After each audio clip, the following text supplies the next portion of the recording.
if you're not standing on principle and willing to do what's right, despite what everybody says, like, oh, you don't like the poor and you don't like this. Well, I love to care for the poor. I don't care how you brand me, but I know what's going to foster how a program's going to work better.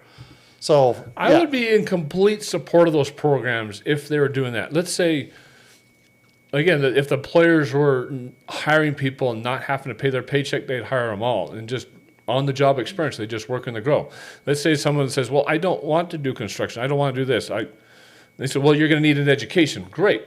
Let's pay for your schooling, but the caveat to your schooling is you have to keep a certain GPA.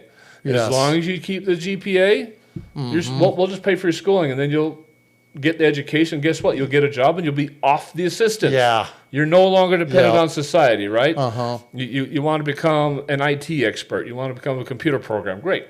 As a society, I say I'd be glad to help pay with my tax dollars that education if that means that person was exactly. But is it the proper the role system, of government to pay for their education? Well, it's better than SNAP benefits, right? That's my whole point. Is if you're if making I had a them earn choice it between SNAP benefits and free Medicaid and going to get a job even though the government's paying the wage, or going to school and even though the government's paying for it, I'm okay with that. I'd be very, very okay with that.